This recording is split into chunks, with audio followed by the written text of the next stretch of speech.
Hello students, ये video हम लोगों का चैप्टर सॉल्यूशंस का लेक्चर नंबर 18 होगा और इस लेक्चर में हम लोग fourth colligative property osmotic pressure of the solution के बारे में हम लोग डिस्कस करेंगे। ऑस्मोटिक प्रेशर क्या होता है, इसको सीखने से पहले हम लोगों को ऑस्मोसिस के बारे में जानना होगा कि ऑस्मोसिस किसे कहते हैं। और ऑस्मोसिस को सीखने के लिए हम लोगों को एक वर्ड सीखना होगा जिसको हम लोग कहते हैं सेमी परमेबल मेम्ब्रेन, जिसको हम लोग एसपीएम भी बोलते हैं। तो सेमी परमेबल मेम्ब्रेन क्या होता है, इसको हम लोग एक एग्जांपल से समझ सकते हैं। जैसे हम लोगों के घर में जब चाय बनता है तो आप देखेंगे कि उस चाय को जब हम लोग छानते हैं तो एक टी स्टेनर होता है जिसको हम लोग चाय छन्नी बोलते हैं, और उसमें जब हम लोग चाय को गिराते हैं तो जितना भी लिक्विड है वो टी स्टेनर यानी जो चाय छन्नी है उससे निकल जाता है, और जो टी पार्टिकल्स हैं वो टी स्टेनर में ही रह जाते हैं यानी चाय छन्नी में ही रह जाते हैं। तो सेमी परमेबल मेम्ब्रेन जो है वो जस्ट लाइक टी एक स्टेनर का काम करता है, यानी वो एक ऐसा मेम्ब्रेन है जो अपने थ्रू सॉल्वेंट पार्टिकल्स को पास होने देता है, लेकिन सॉल्यूट पार्टिकल्स को पास होने नहीं देता है, क्योंकि सॉल्यूट पार्टिकल्स का जो साइज होता है वो नॉर्मली सॉल्वेंट पार्टिकल्स के जो साइज होते हैं उससे बड़े होते हैं।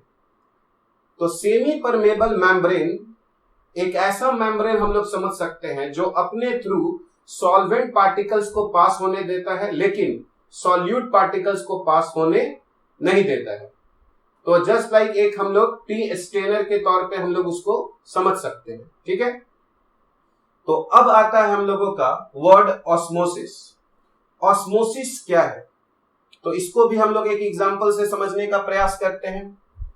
सपोज कीजिए हमारे पास यहां पर एक कंटेनर है और यहां पर एक दूसरा कंटेनर है, और इन दोनों कंटेनर को हम लोग क्या करते हैं, ठीक है, दोनों कंटेनर को हम लोग कनेक्ट कर देते हैं और बीच में हम लोग एक मेम्ब्रेन रखते हैं, ठीक है। यही मेम्ब्रेन हमारा एसपीएम है। और अब हम लोग यहां पर क्या करते हैं, इस कंटेनर में हम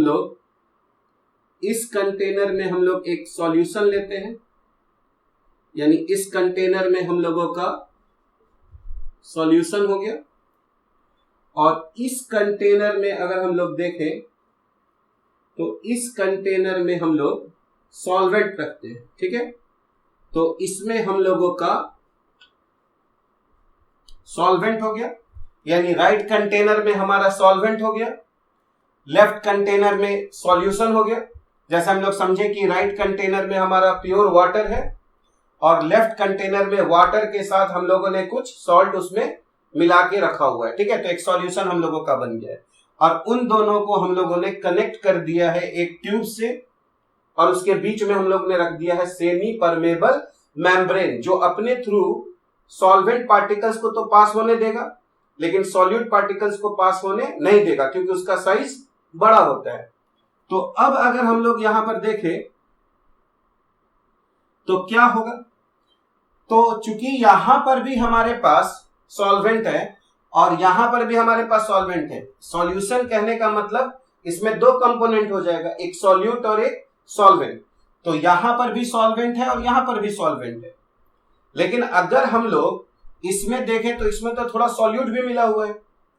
तो अगर हम लोग सॉल्वेंट का कंसंट्रेशन देखें तो यहां पर सॉल्वेंट का कंसंट्रेशन ज्यादा है और यहां सॉल्वेंट का कंसंट्रेशन कम है, ठीक है।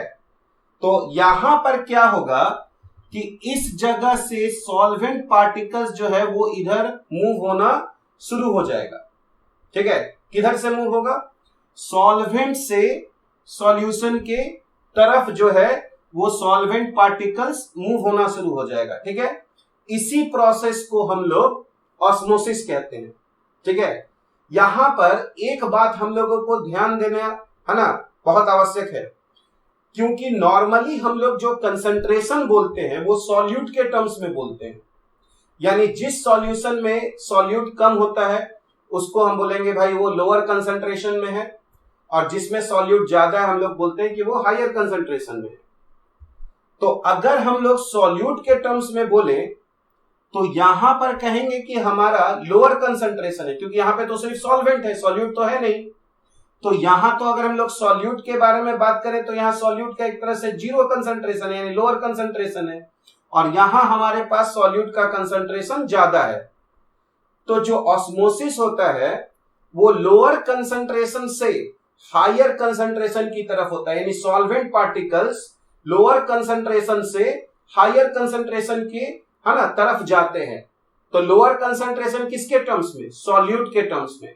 तो अगर किसी सॉल्यूशन का लोअर कंसंट्रेशन होगा इन टर्म्स ऑफ सॉल्यूट तो ऑब्वियसली वहां पे सॉल्वेंट ज्यादा होगा, तो वहीं से सॉल्वेंट पार्टिकल्स मूव करेगा। ठीक है, तो ऑस्मोसिस जो है वो एक ऐसा फेनोमेना है जिसमें सॉल्वेंट पार्टिकल्स लोअर कंसंट्रेशन से हायर कंसंट्रेशन की तरफ जाते हैं through semi permeable membrane.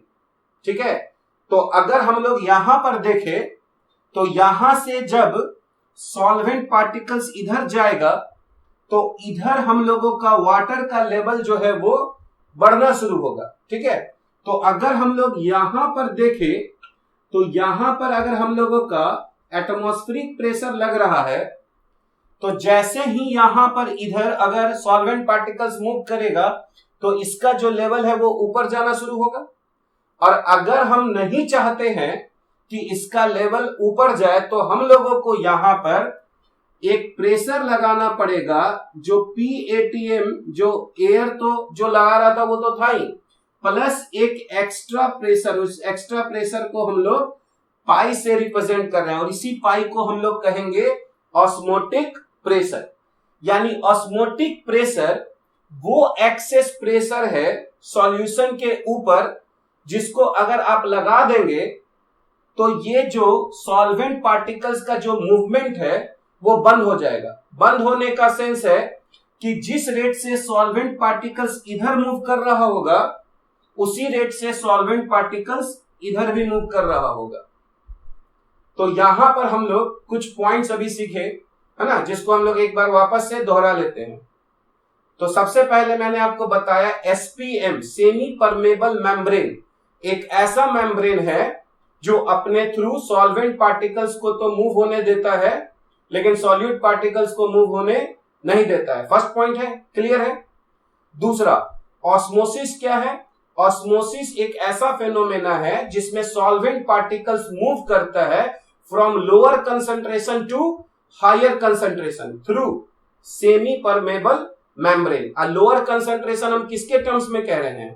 Solute के टर्म्स में। ठीक है, तो लोअर कंसंट्रेशन से हायर कंसंट्रेशन की तरफ अगर सॉल्वेंट पार्टिकल्स जाएगा थ्रू सेमी परमेबल मेम्ब्रेन तो उसी प्रोसेस को हम लोग ऑस्मोसिस कहेंगे। तो ऑस्मोटिक प्रेशर क्या हुआ? ऑस्मोटिक प्रेशर वो एक्स्ट्रा प्रेशर है जिसको हमको लगाना होगा सॉल्यूशन के ऊपर में ताकि ये जो प्रोसेस है ऑस्मोसिस वो बंद हो जाए। ठीक है, तो वो एक्स्ट्रा प्रेशर जिसके लगाने से ऑस्मोसिस फेनोमेना जो है वो रुक जाता है ना, उसी को हम लोग ऑस्मोटिक प्रेशर कहते हैं। ठीक है, तो रुकने का मतलब क्या है कि दोनों तरफ से अब जो सॉल्वेंट पार्टिकल्स ट्रांसफर होंगे उनका जो रेट है वो क्या हो जाएगा? अब इक्वल हो जाएगा।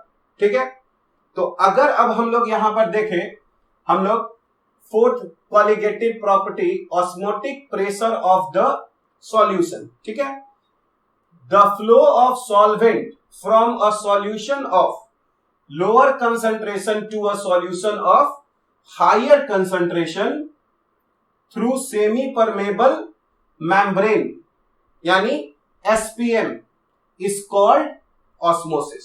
ठीक है, और अगर हम लोग ऑस्मोसिस जो हो रहा है वो किसके थ्रू हो रहा है? Semi permeable membrane. तो अगर हम लोग इसका कुछ एग्जांपल्स देखें कि सेमी परमेबल मेम्ब्रेन कौन कौन होते हैं, तो नॉर्मली जो है एनिमल के जो ब्लैडर होते हैं जैसे हमारा पिग हो गया या गोट हो गया वो भी सेमी परमेबल मेम्ब्रेन के तौर पे उसका हम लोग है ना यूज कर सकते हैं। तो यहां पर हम लोग देख रहे हैं एग्जांपल्स ऑफ SPM, तो पिग्स ब्लैडर हो गया। जो एग मेम्ब्रेन होता है वो भी हमारा एसपीएम है।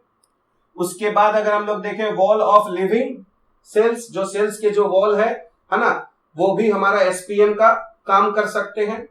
फिर अगर हम लोग देखें पार्चमेंट, तो ये भी एसपीएम है। पार्चमेंट क्या है? तो ये एनिमल का ड्राई स्किन है ना, जिसको हम लोग पहले समय में इसके ऊपर कुछ लिखने का हम लोग काम करते थे, ठीक है। तो ये भी हम लोगों का एसपीएम की तरह काम कर सकता है। और अगर हम लोग सेलोफेन देखें, जो सेल्यूलोज से बना होता है, तो ये भी हम लोगों का जो है वो एसपीएम के जैसा काम आ सकता है, ठीक है। एक क्वेश्चन जो बहुत पूछा जाता है कि एक ऐसा आर्टिफिशियल हम लोग सेमी परमेबल मेम्ब्रेन का नाम बताएं जो बेस्ट है, आर्टिफिशियल है लेकिन वो, है ना। तो अगर कभी ऐसा क्वेश्चन आए तो वो आर्टिफिशियल जो एसपीएम है, जिसको हम लोग बेस्ट एसपीएम मानते हैं, वो हम लोगों का क्यूप्रिक फेरोसाइनाइड है, जिसका फॉर्मूला होता है Cu2FeCN6। ये एक बेस्ट एसपीएम माना जाता है अगर हम लोग आर्टिफिशियल में अगर हम लोग इसको, है ना, काउंट करें तो। इसीलिए यहां पर देखेंगे आर्टिफिशियली जो है प्रिपेयर्ड, अगर हम लोग देखें cupric ferrocyanide Cu2FeCN6 is the, क्या हम लोगों का बेस्ट एसपीएम है, ठीक है। तो अभी तक हम लोग देख लिए ऑस्मोसिस क्या होता है, एसपीएम क्या होता है, ऑस्मोटिक प्रेशर को अब हम लोग अगर, है ना, डिफाइन करना चाहें तो कैसे करेंगे? The extra pressure over the solution that just stop the flow of solvent is called osmotic pressure. यानी ऑस्मोटिक प्रेशर वो एक्स्ट्रा प्रेशर है सॉल्यूशन के ऊपर में, जिसके लगाने से वो प्रोसेस जो ऑस्मोसिस है वो हमारा बंद हो जाएगा, ठीक है। तो यहां पर हम लोग एक वर्ड से कंफ्यूज नहीं होना है, एक डिफ्यूजन होता है और एक ऑस्मोसिस होता है। डिफ्यूजन जो है वो सॉलिड, लिक्विड और गैस किसी का भी हो सकता है। तो डिफ्यूजन में जो पार्टिकल्स हैं वो हायर कंसंट्रेशन से लोअर कंसंट्रेशन की तरफ अपने आप जो है मूवमेंट उनका होता है, जबकि अगर हम लोग ऑस्मोसिस देखें तो वो हमेशा लिक्विड में होता है और उसके लिए हम लोगों को एसपीएम का जरूरत पड़ेगा। बिना सेमी परमेबल मेम्ब्रेन के हम लोग ऑस्मोसिस नहीं करा सकते। तो ऑस्मोसिस लिक्विड फेज में होता है थ्रू एसपीएम, जबकि डिफ्यूजन जो है वो सॉलिड, लिक्विड और गैस किसी भी फेज में हो सकता है, जिसमें पार्टिकल्स जो है वो हायर कंसंट्रेशन से लोअर कंसंट्रेशन की तरफ मूव करते हैं। जबकि, है ना, ऑस्मोसिस में जो सॉल्वेंट पार्टिकल्स है वो लोअर कंसंट्रेशन से हायर कंसंट्रेशन की तरफ हम लोग मूव करते हैं, है ना।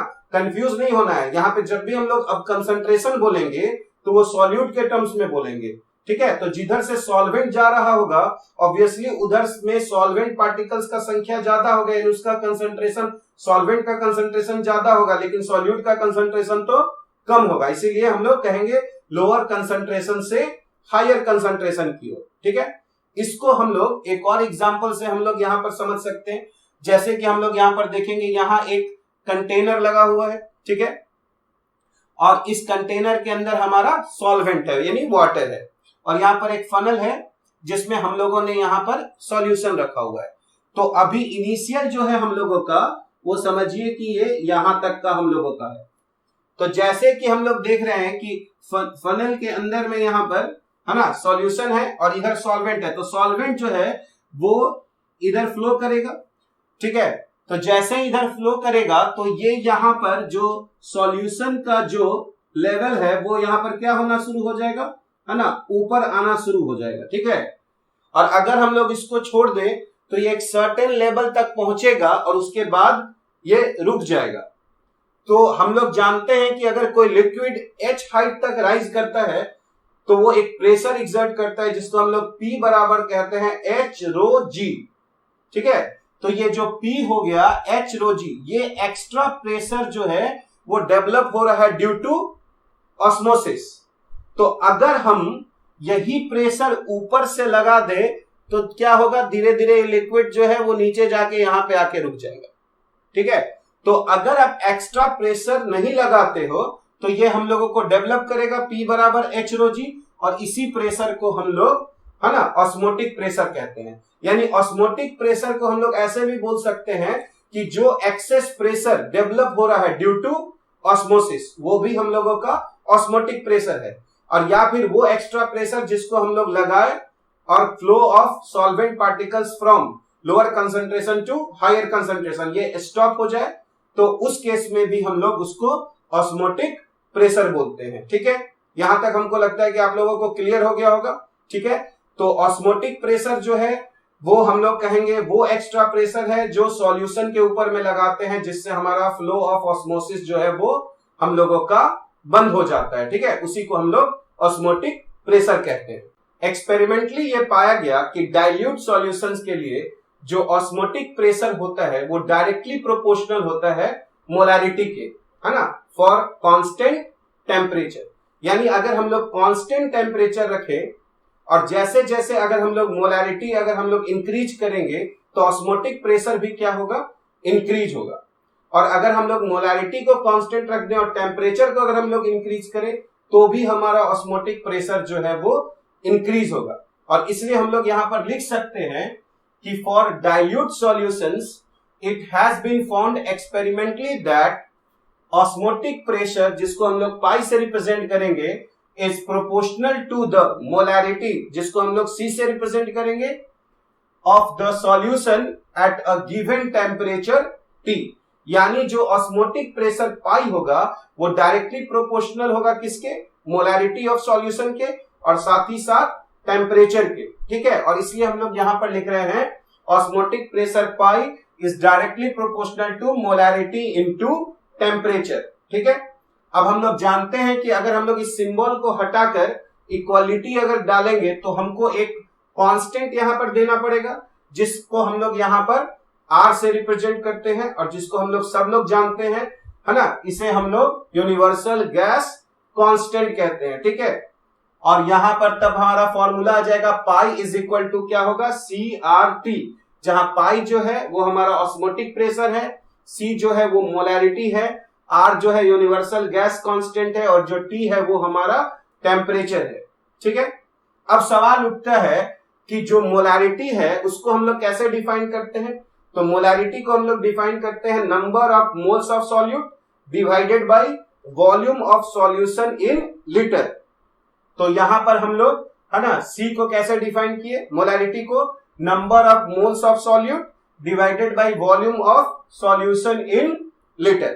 ठीक है, अब अगर हम लोग यहां पर देखें कि नंबर ऑफ मोल्स को हम लोग कैसे निकालते हैं, तो अगर किसी सब्सटेंस का हमको मास पता हो और साथ ही साथ उसका मोलर मास भी पता हो, तो अगर हम लोग मास को मोलर मास से डिवाइड कर देंगे तो हम लोगों को नंबर ऑफ मोल्स मिल जाएगा। यानी हम लोग यहाँ पर नंबर ऑफ मोल्स n को लिख सकते हैं W डिवाइडेड बाई m, जहां W रिप्रेजेंट करेगा मास ऑफ सॉल्यूट को और कैपिटल M जो है वो रिप्रेजेंट करेगा हमारा मोलर मास ऑफ सॉल्यूट को। और इसीलिए अगर अब हम लोग यहां पर देखें तो जो हमारा फॉर्मूला होगा पाई, अब हम लोग यहाँ पर जो C है उसको n बाई v लिख दे रहे हैं, तो ये pi is equal to n by V R T हो जाएगा।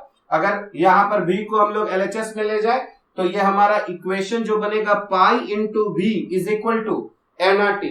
किसी किसी बुक में ऑस्मोटिक प्रेशर को हम लोग P से भी रिप्रेजेंट करते हैं, तो अगर आप P से रिप्रेजेंट कर देंगे P से, तो आप देखिए एक फॉर्मूला बन जाएगा PV is equal to nRT, ideal gas equation. लेकिन ये आइडियल गैस इक्वेशन नहीं है। ठीक है, यहां तो हम लोग लिक्विड सॉल्यूशन हमारे पास है। ठीक है, तो इसीलिए हम लोग वहां पर P नहीं लिख रहे हैं, क्योंकि P लिखने से एक कंफ्यूजन जो है वो पैदा हो सकता है। तो हम लोग यहाँ पर ऑस्मोटिक प्रेशर को P से ना रिप्रेजेंट करके हम लोग पाई से रिप्रेजेंट कर रहे हैं, जिससे हम लोगों का फॉर्मूला बन रहा है pi into V is equal to nRT। अब अगर हम लोग यहाँ पर नंबर ऑफ मोल्स को भी अगर हम लोग mass divided by molar mass लिख दें तो हमारा क्या फॉर्मूला आएगा, तो पाई इंटू वी, LHS वैसे ही रह जाएगा और हम लोग n को यहाँ पर W बाई, है ना, कैपिटल M अगर लिख दें तो यहाँ पर क्या हो जाएगा W by capital M into RT। तो अगर अब हम लोग इस फॉर्मूला को देखें तो इसमें हम लोगों को कुल मिलाकर इधर 2 टर्म है और इधर हम लोगों का 4 टर्म है, तो कुल मिलाकर हमारे पास 6 जो है वो टर्म्स आ जाएंगे, जिसमें R तो एक यूनिवर्सल गैस कांस्टेंट होगा जिसको हम लोग को पहले से उसका वैल्यू पता है, तो बच गया जो हमारे पास है वो 5 टर्म्स है। अगर उनमें से किसी 4 टर्म्स का वैल्यू अगर हम लोगों को पता होगा तो वो 5वां टर्म हम लोग आसानी से जो अननोन है उसको हम लोग निकाल सकते हैं। अब सवाल उठता है कि इस फॉर्मूला को यूज करने में हम लोग यूनिट का बहुत ही ज्यादा हम लोगों को केयर लेना पड़ेगा, क्योंकि हम लोग नॉर्मली इस फॉर्मूला को, क्योंकि अगर फॉर्मूला में अगर आप इसको P मानेंगे तो ये जस्ट लाइक आ जाएगा PV बराबर nRT, ठीक है। लेकिन यहां पर हम लोगों को उसके यूनिट के बारे में हम लोगों को ध्यान देने की जरूरत है। तो अगर हम लोग यहाँ पर pi into V is equal to, है ना, small w by capital M into RT लिख रहे हैं, तो पाई जो है ऑस्मोटिक प्रेशर है। अगर हम लोग इसको ATM में मेजर करें, पाई को किस में हम लोग मेजर करेंगे, ATM में। वॉल्यूम को हम लोग किस में मेजर करेंगे, लीटर में, ठीक है। ये यूनिट एकदम याद रखना है। अगर हमको ml दिया हुआ रहेगा तो 1000 से डिवाइड कर लेंगे, वो सब हम लोग जानते हैं। तो हम लोग यहाँ पर पाई जो है वो ATM में लेना है, जो वॉल्यूम है वो हम लोगों का लीटर में लेना है। उसके बाद यहाँ पर W जो है वो मास ऑफ सॉल्यूट है, जिसको हम लोग को ग्राम में लेना है। कैपिटल M जो है वो है मोलर मास ऑफ सॉल्यूट, इसका यूनिट हम लोगों का ग्राम पर मोल होता है। अब जो R है यहाँ पर वो यूनिवर्सल गैस कांस्टेंट है, तो इसका वैल्यू हम लोगों को 0.0821 लेना है, ठीक है। क्योंकि हम लोग यहाँ पर एटमॉस्फेयर और लीटर का हम लोग यहाँ पर यूज कर रहे हैं, इसलिए R जो है capital R universal gas constant 8.314 जो ऐसा यूनिट होता है वो नहीं लेना है ना। कैपिटल R यहाँ पर हम लोग को लेना है 0.0821 लीटर एटमॉस्फेयर पर मोल और केल्विन, है ना। तो लीटर ATM पर मोल और केल्विन आता है, ठीक है। अब बचा T, तो T हम लोग जानते हैं, हमेशा हम लोग टेम्परेचर जो है वो हम लोग केल्विन में हम लोग यहाँ पर पुट करेंगे, ठीक है। अब जो हम लोग यहाँ पर जो चारों हम लोग कॉलिगेटिव प्रॉपर्टीज पढ़े हैं, उसमें हमने हमेशा एक बात पर ज्यादा हमने फोकस दिया है कि जो हमारा सॉल्यूट है, सॉल्यूट हमेशा नॉन वोलाटाइल है। वो सॉल्यूट चाहे सॉलिड हो चाहे लिक्विड हो, पर वो कोई वेपर जो है वो फॉर्म नहीं करेगा। तो सॉल्यूट ऑलवेज क्या है, नॉन वोलाटाइल है। और अभी हम लोग ये भी एज्यूम कर रहे हैं कि जो सॉल्यूट है वो नॉन डिसोसिएटिव है, यानी अगर हम लोग सॉल्यूट को डालेंगे तो वो सॉल्यूट टूटेगा नहीं, यानी सॉल्यूट जो है वो NaCl टाइप का नहीं है कि NaCl को वाटर में डाल दिए तो Na प्लस और Cl माइनस अलग हो जाएगा। उसके लिए अभी हम लोग नेक्स्ट टॉपिक में डिस्कस करेंगे।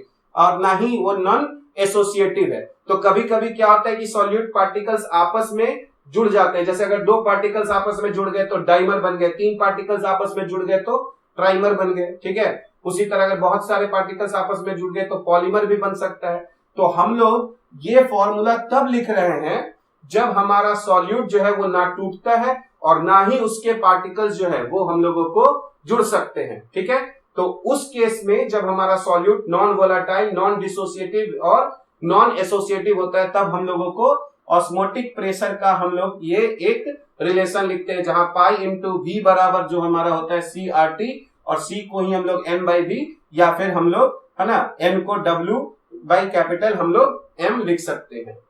अब हम लोग यहाँ पर कुछ क्वेश्चंस को देखेंगे। तो सबसे पहले हमारा फर्स्ट क्वेश्चन है, calculate the osmotic pressure of 0.01 molar aqueous solution of urea at 27 degree Celsius. यानी हमारे पास वाटर है और हम लोगों ने उसमें यूरिया डाला हुआ है, जिससे अब उस सॉल्यूशन का जो मोलैरिटी है वो 0.01 मोलर हो चुका है। और अब हम जानना चाहते हैं कि उस सॉल्यूशन का ऑस्मोटिक प्रेशर क्या है। तो जैसा कि अभी हम लोगों ने देखा था कि जो ऑस्मोटिक प्रेशर पाई होता है वो हम लोगों का बराबर होता है C into R into T, जहां C जो मोलैरिटी है, R यूनिवर्सल गैस कांस्टेंट है और T हमारा टेम्परेचर है केल्विन में। तो अगर हम लोग यहाँ पर इन सब का जो यहाँ पर वैल्यू अगर हम लोग उसको पुट करें तो C है वो 0.01 हो जाएगा, ठीक है। R जो है वो 0.0821 हो जाएगा और टेम्परेचर को हम लोगों को केल्विन में लेना है। तो यहाँ पर दिया हुआ है टेम्परेचर 27 डिग्री सेल्सियस, तो इसको हम लोग 273 में पहले 27 को ऐड करना होगा, ठीक है, क्योंकि टेम्परेचर यहाँ सेल्सियस में दिया गया है और हमको केल्विन में चाहिए। तो अब अगर हम लोग इसको सॉल्व करें तो ये 0.01 इंटू 0.0821 और इंटू यहाँ पर हम लोगों का 300 हो जाएगा, ठीक है। तो 2 0 से ये कैंसिल हो जाएगा, तो यहाँ पर 3 बचेगा सिर्फ। और अगर हम लोग इसको सॉल्व करें तो ये हम लोगों का आ जाएगा 3, 6 और 24, ठीक है। तो ये हो जाएगा 0 पॉइंट हम लोगों का 2463 और यूनिट जो है वो हम लोगों का ATM आ जाएगा, ठीक है। और इसलिए हम लोगों का यहाँ पर आंसर जो है वो हम लोगों का A हो जाएगा। अब हम लोग क्वेश्चन नंबर 2 देखेंगे। तो क्वेश्चन नंबर 2 है 0.025 moles of glucose are dissolved in 500 ml aqueous solution at 20 degree Celsius. What is the osmotic pressure of solution. तो यहां पर हम लोगों ने वाटर लिया है और उसमें हम लोगों ने 0.025 मोल्स ग्लूकोज का डाला हुआ है, ठीक है। तो अब हम लोगों को ऐसे सॉल्यूशन का ऑस्मोटिक प्रेशर पूछा जा रहा है, तो हम लोग क्या काम करेंगे। तो हमारे पास सबसे पहले एक फॉर्मूला है, ठीक है। हम लोग यहां पर लिखेंगे pi is equal to C R T, और हम लोग जानते हैं मोलारिटी को हम लोग लिख सकते हैं N by V into R into T, जहां N जो है वो मोल्स ऑफ सॉल्यूट है, V जो है वो वॉल्यूम ऑफ सॉल्यूशन है लीटर में, फिर R तो हमारा यूनिवर्सल गैस कांस्टेंट और T हमारा टेम्परेचर हो गया।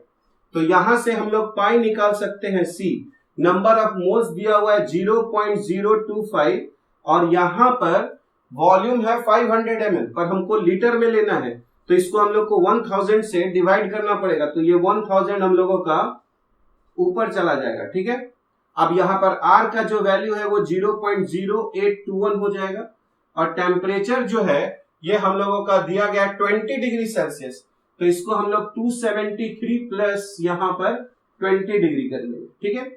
तो अब अगर हम लोग यहां पर पाई को देखें तो ये हम लोगों का 0.025 इंटू 2 हो जाएगा इंटू 0.0821 और यहां पर हो जाएगा हम लोगों का 293। और अब हम लोग जब इसको सॉल्व करेंगे तो पाई हम लोगों का 1.2 ATM आ जाएगा, और इसलिए हम लोगों का यहां पर जो आंसर है वो हम लोगों का सी हो जाएगा। अब हम लोग क्वेश्चन नंबर 3 देखेंगे। तो क्वेश्चन नंबर 3 है 10 gram of an organic compound was are dissolved in 2।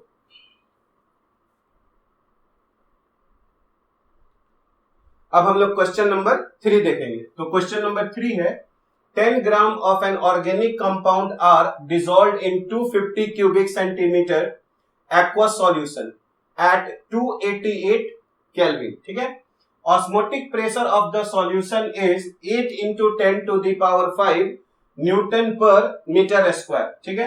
The molar mass of solute, तो हम लोगों को सॉल्यूट का मोलर मास निकालना है। तो अगर हम लोग यहां पर फॉर्मूला देखें तो हमारा जो फॉर्मूला होगा वो होता है pi is equal to N by V into R into T, ठीक है। और हम लोग यहां पर पाई इंटू V, और जब N है हम लोगों का अगर नंबर ऑफ मोल्स तो उसको हम लोग small w divided by capital M लिख सकते हैं, और यहां पर इंटू यहां पर हो जाएगा हम लोगों का RT, ठीक है। तो अब हम लोग यहां पर सबका जो है वो वैल्यू पुट करेंगे। तो पाई जो है यहां पर देखिए पाई को जो है वो न्यूटन मीटर स्क्वायर में डाला गया है, तो हम लोगों को इसको ATM में कन्वर्ट करना पड़ेगा, ठीक है, या फिर हमको R का वैल्यू SI यूनिट में लेना होगा। तो इन सबसे बचने के लिए हम लोग क्या करते हैं, हम लोग इस न्यूटन मीटर स्क्वायर को ATM में कन्वर्ट कर लेते हैं, ठीक है। तो हम लोग जानते हैं कि 1.013 इंटू 10 टू दी पावर जो 5 न्यूटन मीटर स्क्वायर होता है उसको हम लोग 1 ATM कहते हैं, ठीक है। तो अगर हम लोग 1 ATM देखें तो 1 ATM जो है वो हम लोगों का 1.013 इंटू 10 टू दी पावर 5 जो है वो हम लोगों का न्यूटन मीटर स्क्वायर होता है, ठीक है, जिसको हम लोग approximately 1 into 10 to the power 5 भी ले लेते हैं कभी कभी। तो अगर अब हम लोग यहाँ पर पाई को देखें तो हम लोग पाई को क्या करेंगे 8 इंटू 10 टू दी पावर 5, ठीक है, और इसको हम लोग डिवाइड कर देंगे 1.0 है ना 13 इंटू 10 टू दी पावर 5 से, तो ये हमारा ATM में आ जाएगा, ठीक है। अब हमको यहाँ पर वॉल्यूम चाहिए लीटर में, लेकिन यहाँ पर क्यूबिक सेंटीमीटर दिया हुआ है, तो ये 250 को हम लोग 1000 से जो है वो हम लोग यहाँ पर डिवाइड करेंगे, ठीक है। अब जो है वो मास ऑफ सॉल्यूट यहाँ पर 10 दिया हुआ है और कैपिटल M के बारे में नहीं पता है हम लोगों को, और यहाँ पर अगर हम लोग R देखें तो 0.0821 हो गया, और टेम्परेचर अगर हम लोग यहाँ पर देखें तो टेम्परेचर हमारा 288 हो जाएगा, ठीक है। तो अगर हम लोग यहाँ से M निकाले, ठीक है, तो हम लोग यहाँ पर लिख सकते हैं 10 इंटू 0.0821 इंटू 288, ठीक है, और यहां पर अगर हम लोग डिवाइड करें तो ये 4 टाइम चलेगा, तो 4 को अगर हम लोग इधर लेके चले जाए, ठीक है, और इसको करीब करीब हम लोग 1 माने तो ये 8 आ जाएगा, तो 8 हम लोग यहां पर ले लेते हैं, ठीक है। तो जब हम लोग इसको सॉल्व करेंगे तो ये हम लोगों का रफली जो है वो 120 आएगा, ठीक है। और इसीलिए हम लोगों का जो ये क्वेश्चन है उसका आंसर जो है हम लोगों का वो डी हो जाएगा। अब हम लोग क्वेश्चन नंबर 4 डिस्कस करेंगे। तो क्वेश्चन नंबर 4 है, osmotic pressure of human blood at 311 kelvin is 7.7 atm। Human blood का ऑस्मोटिक प्रेशर जो है वो 7.7 atm दिया गया है। Calculate the freezing point of blood, तो ब्लड का फ्रीजिंग पॉइंट पूछा जा रहा है और केएफ दिया गया है वाटर के लिए 1.86 केल्विन केजी पर मोल। और यहां पर एक एजम्पशन दिया गया है कि एज्यूम मोलालिटी जो है इज इक्वल टू क्या है, मोलारिटी है, ठीक है। तो अभी हम लोग क्या करते हैं, सबसे पहले तो हम लोग ऑस्मोटिक प्रेशर का जो फॉर्मूला है वो लिखते हैं। तो पाई इज इक्वल टू होता है हम लोगों का C into R into T, ठीक है। तो यहां पर प्रेशर जो है वो 7.7 है, C नहीं पता है, R का वैल्यू 0.0821 है और टेम्परेचर जो है वो हमारा 311 है। तो यहां से अगर हम लोग C निकाले कंसंट्रेशन, तो 7.7 डिवाइडेड बाई 0.0821 इंटू 311 हो जाएगा और इसको सॉल्व करने से हम लोगों का आएगा 0.3 मोल पर लीटर। तो ये हम लोगों का मोलारिटी हो गया, ठीक है। पर जैसा कि क्वेश्चन में दिया गया है कि जो मोलालिटी है वो मोलारिटी के बराबर है, यानी यही हमारा 0.3 मोलर सॉल्यूशन भी हो जाएगा। और हम लोग जानते हैं कि जो depression in freezing point delta TF जो होता है वो केएफ इंटू मोलालिटी होता है और केएफ यहां पर दिया गया है 1.86 और मोलालिटी जो है वो 0.3 हो जाएगा, क्योंकि यहां पर कहा जा रहा है कि मोलालिटी जो है वो इक्वल टू मोलारिटी है, ठीक है। तो अब इसको अगर हम लोग सॉल्व कर ले तो ये हम लोगों का 0 पॉइंट कुछ हम लोगों का यहां पर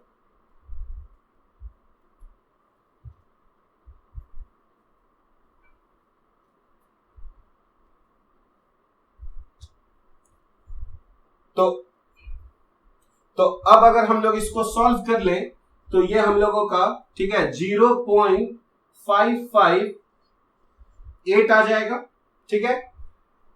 अब हम लोग देखेंगे कि डेल्टा टीएफ जो है हम लोगों का वो T not F minus TF होता है, यानी जो सॉल्वेंट का फ्रीजिंग पॉइंट होता है उसमें से हम लोग सॉल्यूशन के फ्रीजिंग पॉइंट को घटाते हैं। तो ये हम लोगों का 0.558 आ जाएगा। हम लोग जानते हैं कि वाटर का फ्रीजिंग पॉइंट यहां तो हम लोग 0 डिग्री सेल्सियस लेते हैं, तो ये 0 माइनस टीएफ जो है वो हम लोगों का 0.558 हो जाएगा और इसीलिए हम लोगों का जो टीएफ है वो यहां पर माइनस 0.558 डिग्री सेल्सियस हो जाएगा और इसलिए हम लोगों का जो आंसर है यहां पर वो बी हो जाएगा। अब यहां पर हम लोग एक बहुत ही इंपॉर्टेंट कॉन्सेप्ट सीखेंगे जिसको हम लोग कहते हैं आइसोटोनिक सॉल्यूशंस। आइसोटोनिक सॉल्यूशंस ऐसे सॉल्यूशंस को कहते हैं जिनका सेम ऑस्मोटिक प्रेशर होता है एट अ गिवन टेम्परेचर। यानी अगर हमारे पास दो सॉल्यूशन हो और दोनों का अगर ऑस्मोटिक प्रेशर सेम हो जाए, जब उन दोनों को हम लोग है ना सेम टेम्परेचर पे रख रहे हैं, तो ऐसे सॉल्यूशंस को हम लोग आइसोटोनिक सॉल्यूशंस कहेंगे। और ऐसे सॉल्यूशंस को जब हम लोग सेमी परमेबल मेम्ब्रेन से कनेक्ट करेंगे तो हम लोगों का जो नेट सॉल्वेंट फ्लो है वो हमेशा 0 मिलेगा, क्योंकि हम लोगों का जो ऑस्मोटिक प्रेशर है वो यहाँ पर दोनों सॉल्यूशन का हम लोगों का सेम है। यहाँ पर अब एक बात हम लोगों को है ना याद रखना पड़ेगा कि जिस सॉल्यूशन का ऑस्मोटिक प्रेशर ज्यादा होगा इसका मतलब है कि वहां पर कंसंट्रेशन ज्यादा है, यानी वहां पर अगर कंसंट्रेशन ज्यादा है यानी वहां पर सॉल्यूट ज्यादा है ना, तो इसका मतलब यह हुआ कि वहां पर सॉल्वेंट हम लोगों का कम है। यानी जो सॉल्वेंट का फ्लो है वो कहां से कहां होगा, सॉल्वेंट का फ्लो उस सॉल्यूशन से होगा जहां ऑस्मोटिक प्रेशर हम लोगों का कम है, उधर होगा है ना, या उस सॉल्यूशन की ओर होगा जिसका ऑस्मोटिक प्रेशर ज्यादा है। ठीक है, यानी सॉल्वेंट मॉलिक्यूल्स फ्लो करते हैं, है ना, एक ऐसे सॉल्यूशन से जिसका ऑस्मोटिक प्रेशर कम होता है वैसे सॉल्यूशन की ओर जिसका ऑस्मोटिक प्रेशर ज्यादा होता है। अगर हमारे पास दो सॉल्यूशन है और उसमें से एक सॉल्यूशन का अगर ऑस्मोटिक प्रेशर दूसरे वाले से ज्यादा है तो हम लोग पहले वाले सॉल्यूशन को बोलेंगे हाइपरटोनिक सॉल्यूशन। यानी हाइपरटोनिक सॉल्यूशन तब हम कहते हैं जब उसका ऑस्मोटिक प्रेशर किसी दूसरे सॉल्यूशन की तुलना में ज्यादा होता है, और अगर किसी सॉल्यूशन का ऑस्मोटिक प्रेशर किसी दूसरे सॉल्यूशन की तुलना में कम होता है तो उसको हम लोग क्या कहते हैं, हाइपोटोनिक सॉल्यूशन कहते हैं। तो हमारे पास तीन वर्ड हो गए, आइसोटोनिक सॉल्यूशंस जिसका ऑस्मोटिक प्रेशर सेम हो, हाइपरटोनिक सॉल्यूशन जिसका ऑस्मोटिक प्रेशर ज्यादा हो, हाइपोटोनिक सॉल्यूशन जिसका ऑस्मोटिक प्रेशर कम हो। इसको हम लोग अगर एक एग्जांपल से समझे तो जो फ्लूइड हमारे ब्लड सेल के अंदर है, अगर हम लोग उसका ऑस्मोटिक प्रेशर निकाले तो वो ऑस्मोटिक प्रेशर उतना ही आएगा जितना हमारे पास अगर एक NaCl सॉल्यूशन है जिसमें हम लोग 0.9 ग्राम NaCl डाले हुए हैं 100 ml सॉल्यूशन में, तो उसका ऑस्मोटिक प्रेशर और जो फ्लूइड ब्लड सेल के अंदर है दोनों का ऑस्मोटिक प्रेशर हम लोगों का सेम आएगा। और इसलिए हम लोग यहां पर लिख सकते हैं isotonic solutions, two solutions having same osmotic pressure at a given temperature are called isotonic solutions. ठीक है, जैसे कि अगर हम लोग एग्जांपल देखें तो osmotic pressure associated with the fluid inside the blood cell is equivalent to that of 0.9% W/V NaCl solution। यानी 100 ml NaCl सॉल्यूशन ले और अगर उसमें 0.9 ग्राम NaCl डाला हुआ है तो उसका ऑस्मोटिक प्रेशर जो है वो ब्लड सेल के अंदर रहने वाले फ्लूइड के ऑस्मोटिक प्रेशर के हम लोगों का बराबर है, यानी कि दोनों आइसोटोनिक है। ठीक है, फिर हम लोग लिख सकते हैं the solution having more osmotic pressure than some other solution is called hypertonic solution। जैसे आप देखते हैं कि अगर कोई आदमी गुस्सा ज्यादा अगर करता है तो हम लोग कहते हैं वो आदमी हाइपर है, मतलब वो ज्यादा है गुस्सा करता है, इसलिए हाइपरटोनिक का मतलब होगा ज्यादा ऑस्मोटिक प्रेशर। ठीक है, फिर हम लोग यहां पर देख रहे हैं a solution having less osmotic pressure than some other solution is called hypotonic solution. तो अगर किसी सॉल्यूशन का किसी दूसरे की तुलना में कम ऑस्मोटिक प्रेशर है तो उसको हम लोग हाइपोटोनिक सॉल्यूशन कहेंगे। ठीक है, अब अगर हम लोग देखें तो for isotonic solutions at same temperature, अगर हम लोग टेम्परेचर को सेम रख रहे हैं तो अगर आइसोटोनिक सॉल्यूशन है तो π1 इज इक्वल टू π2, यानी दोनों का ऑस्मोटिक प्रेशर हम लोगों का क्या होना चाहिए, सेम होना चाहिए। तो अगर π1 बराबर π2 है इसका मतलब है C1RT बराबर C2RT, क्योंकि टेम्परेचर तो दोनों के लिए हम लोगों ने सेम रखा है और R तो हम लोगों का कांस्टेंट ही होता है, तो C1RT बराबर C2RT होगा, जहां RT और RT हमारा कैंसिल हो जाएगा तो क्या बचेगा, C1 is equal to C2। यानी अगर किसी दो सॉल्यूशंस का मोलैरिटी जो है हम लोगों का अगर सेम हो जाए, ठीक है, तो अब हम लोग कहेंगे कि वो दोनों सॉल्यूशन आइसोटोनिक सॉल्यूशंस है। और यहां पर एक बात याद रखना है कि हम लोग अभी भी जो सॉल्यूट मान रहे हैं वो नॉन वोलाटाइल है और साथ ही साथ नॉन डिसोसिएटिव और नॉन एसोसिएटिव है, ना वो टूट रहा है और ना ही जुड़ रहा है, तभी ये रिलेशन हम लोगों का वैलिड है। ठीक है, अब हम लोगों को यहां पर देखना है कि भाई जो हम लोगों का ऑस्मोटिक जो प्रेशर ऑफ सॉल्यूशन है वो कैसे एक कॉलिगेटिव प्रॉपर्टी है। तो जैसा कि अभी हम लोगों ने देखा कि जो ऑस्मोटिक प्रेशर पाई जो होता है वो हम लोगों का CRT होता है, और C क्या है हम लोगों का, मोलैरिटी। यानी जो ऑस्मोटिक प्रेशर है वो हम लोगों का सॉल्यूट के अमाउंट पे निर्भर कर रहा है, यानी पार्टिकल्स के संख्या पर निर्भर कर रहा है, उसके नेचर पर निर्भर नहीं कर रहा है। और यही कारण है कि ऑस्मोटिक प्रेशर को हम लोग एक कॉलिगेटिव प्रॉपर्टी मानते हैं, क्योंकि वो नेचर ऑफ सॉल्यूट पे डिपेंड नहीं करता है, वो सॉल्यूट पार्टिकल्स की संख्या पर निर्भर कर रहा है। ठीक है, तो हम लोगों के पास चार कॉलिगेटिव प्रॉपर्टीज अब आ चुके हैं। पहला है relative lowering of vapour pressure, दूसरा है elevation of boiling point, third है हमारा डिप्रेशन ऑफ फ्रीजिंग पॉइंट, और चौथा जो है वो हमारा है ऑस्मोटिक प्रेशर ऑफ सॉल्यूशन। और ये चारों जो कॉलिगेटिव प्रॉपर्टीज हैं वो इसलिए हैं क्योंकि ये जो है वो सॉल्यूट पार्टिकल्स के संख्या पर निर्भर करते हैं, ना कि सॉल्यूट पार्टिकल्स के नेचर पर। अब हम लोग यहां पर एक क्वेश्चन सॉल्व करते हैं। तो क्वेश्चन नंबर 5 है ए 4% W/V। W/V का मतलब है 4 ग्राम सॉल्यूट प्रेजेंट है 100 ml सॉल्यूशन में, ठीक है। ए 4% W/V सॉल्यूशन ऑफ सुक्रोज, जिसका मॉलिक्यूलर फॉर्मूला यहां पर दिया हुआ है C12H22O11, is isotonic with 3% W/V of an unknown organic substance. तो ये 3% W/V का मतलब हो गया 3 ग्राम सॉल्यूट प्रेजेंट है 100 ml सॉल्यूशन में, ठीक है। The molar mass of unknown substance. तो जैसा कि हम लोग यहां पर क्वेश्चन देख रहे हैं कि हमारे पास दो सॉल्यूशन है और दोनों आइसोटोनिक है। एक में 4% हमारा सुक्रोज है W/V और दूसरे में एक अननोन सब्सटेंस है 3% W/V, पर दोनों आइसोटोनिक है। तो जैसा कि हम लोग जानते हैं कि जब दो सॉल्यूशंस आइसोटोनिक होते हैं तो दोनों का ऑस्मोटिक प्रेशर हमारा बराबर होता है, ठीक है। और अगर हम लोग मानते हैं कि सॉल्यूट जो है वो नॉन डिसोसिएटिव या फिर नॉन एसोसिएटिव है, मतलब ना टूट रहा है और ना जुड़ रहा है, तो हम लोग यहां पर लिख सकते हैं C1, यानी दोनों का जो मोलैरिटी होगा सॉल्यूशन का वो क्या होगा हम लोगों का सेम। मोलैरिटी क्या होता है? Number of moles divided by volume of solution in litre. और नंबर ऑफ मोल्स कैसे निकलता है? Mass divided by molar mass. तो जैसा कि हम लोग यहां पर देख रहे हैं कि हमारे पास 4% W/V है, यानी 4 ग्राम सॉल्यूट है 100 ml में, और यहां पर सुक्रोज का अगर हम लोग मोलर मास निकाले तो चूंकि कार्बन का एटॉमिक वेट 12 होता है, हाइड्रोजन का 1 होता है और ऑक्सीजन का 16 होता है, तो अगर हम लोग जोड़ेंगे तो 342 आएगा। तो यहां पर 4 ग्राम सॉल्यूट है और 342 उसका मोलर मास हो गया, तो ये नंबर ऑफ मोल्स हो गया। और यहां पर वॉल्यूम 100 ml है, तो इसको 1000 से डिवाइड करेंगे तो ये हम लोगों का इस फर्स्ट सॉल्यूशन का मोलैरिटी निकल गया। अब सेकेंड सॉल्यूशन का अगर मोलैरिटी ले तो हमारे पास 3 ग्राम सॉल्यूट है, पर इसका मोलर मास हमें नहीं पता है, तो M2 मान लेते हैं।